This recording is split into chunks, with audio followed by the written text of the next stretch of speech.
లేదు. ఇది రేవంత్ రెడ్డి గారు మహిళల్ని మోసం చేస్తా ఉన్నాడు.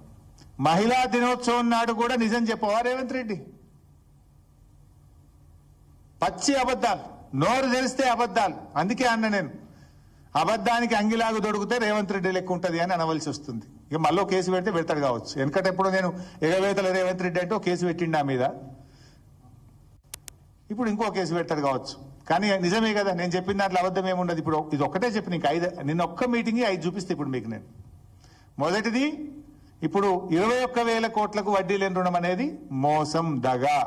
నేను ఇది అసెంబ్లీ ప్రొసీడింగ్ తో చూపించిన, ఒకటికి చెప్పలే. అసెంబ్లీలో రాష్ట్ర ప్రభుత్వ సమాధానంతో నేను చెప్తున్నా.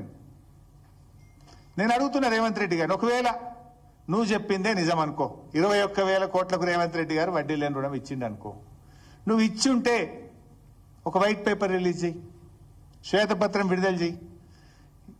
ఎన్ని వేల కోట్ల అప్పులు ఇచ్చినావు, ఏ గ్రూప్ ఎంత తీసుకున్నది, ఏ గ్రూపుకు, ఏ మండలానికి, ఏ జిల్లాకు ఎంత వడ్డీ లేని రుణం విడుదల చేసినావో మొత్తం 21,000 కోట్లకు సంబంధించిన వైట్ పేపర్ రిలీజ్ చేయి.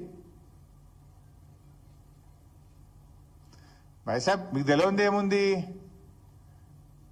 21,000 కోట్లకు వడ్డీ లేని రుణం అంటే 12% ఇంట్రెస్ట్ అంటే 2,100 కోట్ల రూపాయలు ఇవ్వాలి కదా, ఇచ్చినావా?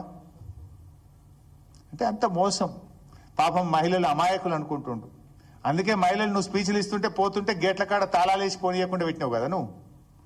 నువ్వు మాట్లాడుతుంటేనే లేచిపోయిండ్రు. నీ అబద్ధాలు వినలేక మహిళలు లేచిపోయే ప్రయత్నం చేసిండ్రు. ఇది మొదటిది. ఇక రెండవది, రేవంత్